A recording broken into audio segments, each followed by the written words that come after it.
Hello అందరికీ welcome back to Anu K R vlogs. నేను మీ అనురాధ. ఈరోజటి రెసిపీ వచ్చేసి పెసరట్టు అనేది క్రిస్పీగా రావాలి అంటే మనం పప్పులని ఈ రేషియోలో తీసుకుంటే పర్ఫెక్ట్గా వస్తుంది క్రిస్పీగా. అదేవిధంగా ఈరోజటి వీడియోలో అల్లం చట్నీని కూడా చూపించబోతున్నాను. ముందుగా ఒక మిక్సింగ్ బౌల్ని తీసుకొని అందులోకి 1 కప్పు వరకు పెసరపప్పుని యాడ్ చేసుకుంటున్నాను. ఇది గుండు పెసరపప్పుని తీసుకుంటున్నాను. ఏ కప్పుతో అయితే మనం పప్పు తీసుకుంటామో అదే కప్పుతో 1/2 కప్పు వరకు మినపప్పుని తీసుకోవాలి. ఇప్పుడు అదే విధంగా అదే కప్పుతో 1/4 కప్పు వరకు బియ్యాన్ని కూడా తీసుకోవాలి. మీరు రేషన్ బియ్యాన్నైనా యూజ్ చేయొచ్చు, సన్న బియ్యాన్నైనా యూజ్ చేయొచ్చు. ఇక్కడ ఈ రేషియోలో మనం తీసుకుంటే మనకు దోశ అనేది పర్ఫెక్ట్గా క్రిస్పీగా, మెత్తగా కావాలి అంటే మెత్తగా, క్రిస్పీగా కావాలి అంటే క్రిస్పీగా వస్తుంది.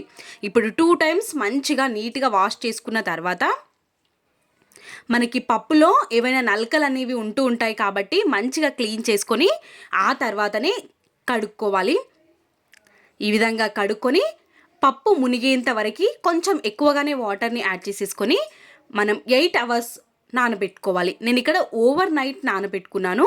ఇప్పుడు చూపిస్తున్నాను చూడండి. ఈ విధంగా ఓవర్ నైట్ నానబెట్టుకొని పొద్దున మనం తీసేసి వాటర్ మొత్తాన్ని, ఎక్స్ట్రా వాటర్ని తీసేసి పక్కకు పెట్టుకోవాలి. ఇప్పుడు ఒక మిక్సీ జార్ని తీసుకొని అందులోకి మనం రుచికి సరిపడా పచ్చిమిర్చిని యాడ్ చేసుకోవాలి. అదేవిధంగా అల్లం తరుగు, కొంచెం జీలకర్రని యాడ్ చేసుకొని ఇది మనం ముందుగా మిక్సీ పట్టేసుకొని తీసుకోవాలి. మనం పప్పుతో పాటే వేస్తే సరిగ్గా నలగకపోవచ్చు కాబట్టి ఇలా ముందుగా మనం మిక్సీ పట్టేసుకొని తీసుకొని ఇప్పుడు మనం నానబెట్టుకొని పెట్టుకున్న పప్పునంతటిని మిక్సీ జార్లో వేసుకొని కొద్దిగా వాటర్ని వేసుకొని మిక్సీ పట్టేసుకోవాలి. పిండినంతటిని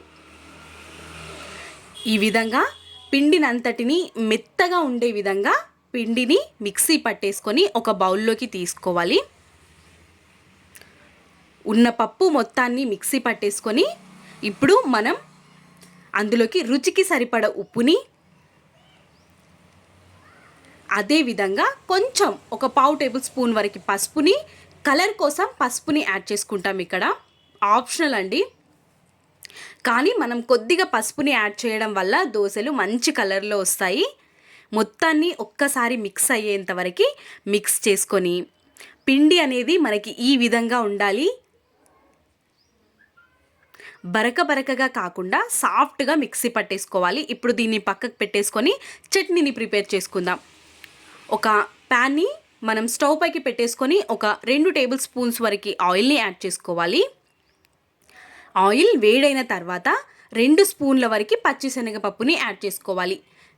2 స్పూన్ల వరకు మినప్పప్పు, కొంచెం ఒక 1/2 టేబుల్ స్పూన్ వరకు మెంతుల్ని యాడ్ చేసుకోవాలి. ఇప్పుడు మనకి రుచికి సరిపడా వెండుమిర్చిని ఇక్కడే యాడ్ చేసుకోవాలి. మీరు సగం వెండుమిర్చి, సగం కారాన్ని కూడా యూజ్ చేయొచ్చు.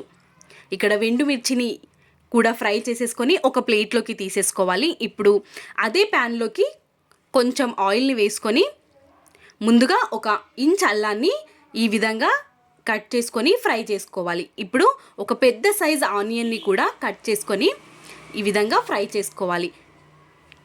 ఆనియన్స్ మరీ ఫ్రై అయిపోవాల్సిన అవసరం లేదు. ఈ విధంగా మనకి అవి సపరేట్ అయిపోతే సరిపోతుంది. ఇప్పుడు ఇందులోకి ఒక 4-5 వెల్లుల్లి రెబ్బలు, అదేవిధంగా ఒక చిన్న గోలీ సైజ్ అంత చింతపండుని కూడా యాడ్ చేసుకుంటే టేస్ట్ బాగుంటుంది. కొంచెం వేగిపోయిన తర్వాత ఇందులోకి ఒక రెడ్ టమాటోని తీసుకొని రెడ్ టమాటోని కూడా వేయించుకోవాలి. ఇందులోకి కొంచెం ఒక టేబుల్ స్పూన్ వరకు బెల్లాన్ని యాడ్ చేసి మూతని కవర్ చేసుకొని కొంచెం టమాటా సాఫ్ట్ అయ్యేంత వరకు మగ్గించుకోవాలి. ఇప్పుడు వీటినన్నిటినీ కంప్లీట్గా చల్లారనివ్వాలి. మొత్తం చల్లారిపోయిన తర్వాత మిక్సీ జార్లోకి మనం వెండుమిర్చి, పప్పులు, అదేవిధంగా టమాటో, ఉల్లిగడ్డ వీటన్నిటిని మిక్సీ జార్లోకి యాడ్ చేసేసుకొని వీటితో పాటు కొద్దిగా వాటర్ని కూడా యాడ్ చేసుకొని కొంచెం జీలకర్ర, రుచికి సరిపడ ఉప్పు, ఈ టైంలో మనం కొద్దిగా కారాన్ని కూడా యాడ్ చేసుకొని మిక్సీ పట్టుకోవాలి. మీరు కావాలి అనుకుంటే కొద్దిగా వాటర్ని యాడ్ చేసుకొని మిక్సీ పట్టుకోండి.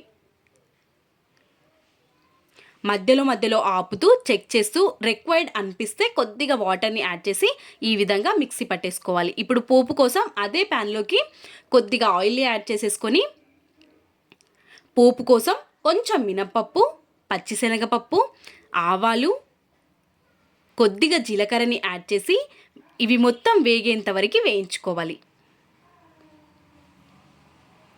ఇవి మొత్తం వేగిన తర్వాత ఇందులోకి ఒక రెబ్బ వరకు కరివేపాకుని కూడా యాడ్ చేసేసుకొని మనం ముందుగా పట్టి పెట్టుకున్న చట్నీని ఇందులో మిక్స్ చేసుకుంటే పోపు కూడా రెడీ అయిపోతుంది.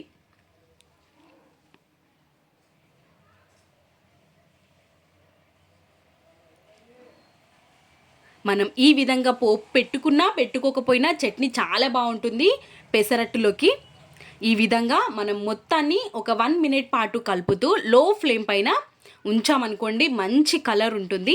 ఇప్పుడు దోశని ఎలా వేసుకోవాలో చూసేద్దాం. ప్యాన్ని వేడిగా చేసుకోవాలి. మనకి పిండి కన్సిస్టెన్సీ అనేది ఈ విధంగా ఉండాలి. గరిటె జారుగా ఉంటే సరిపోతుంది.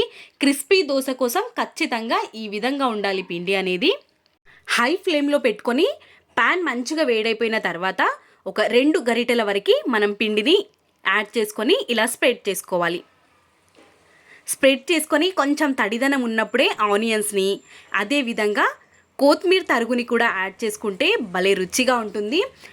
ఇప్పుడు ఒక 2 టేబుల్ స్పూన్స్ వరకు ఆయిల్ని వేసి మంచిగా ఫ్రై చేసుకోవాలి. కరకరలాడుతూ రావాలి అనుకుంటే మనం ఒక మంచి కలర్ వచ్చేంత వరకు వదిలేయాలి. కొంచెం ఆయిల్ని ఎక్కువగా వేయాలి. ఒక 2 టేబుల్ స్పూన్లు వేస్తే సరిపోతుంది.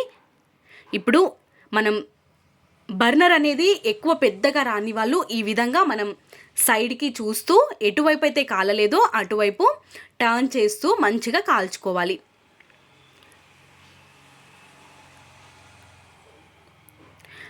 చూసారా దోశ అనేది మంచి కలర్లో వస్తుంది మనం ఈ విధంగా అయితే దోశని చేస్తే.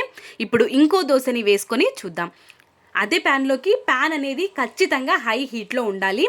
ఇప్పుడు ఈ విధంగా వేసుకొని మనం పిండిని స్ప్రెడ్ చేసుకోవడమే. మీకు కావాలి అనుకుంటే కొంచెం ఆనియన్ తరుగు ఎక్కువ కూడా యాడ్ చేసుకోవచ్చు. నేను కొంచెమే వేసుకుంటున్నాను. వేసుకొని ఆయిల్ని కూడా యాడ్ చేసి మీకు ఇక్కడ చూస్తుంటేనే అర్థమైపోయి ఉంటుంది ఎంత క్రిస్పీగా ఉందో దోశ అనేది. కాబట్టి క్రిస్పీగా రావాలి అనుకునే వాళ్ళు ఈ రేషియోలో మనం పిండిని కలుపుకుంటే చాలా ఈజీగా క్రిస్పీగా వచ్చేస్తాయి. ఇలాంటి వీడియోస్ మన ఛానల్లో చాలానే ఉన్నాయి కాబట్టి ఒక్కసారి విజిట్ చేయండి. వీడియో కనుక మీకు నచ్చినట్టయితే లైక్, షేర్, సబ్స్క్రైబ్ చేయడం మర్చిపోవద్దు. ఇలాంటి మరెన్నో వీడియోస్ ప్రతిరోజు వస్తూనే ఉంటాయి. Thanks for watching.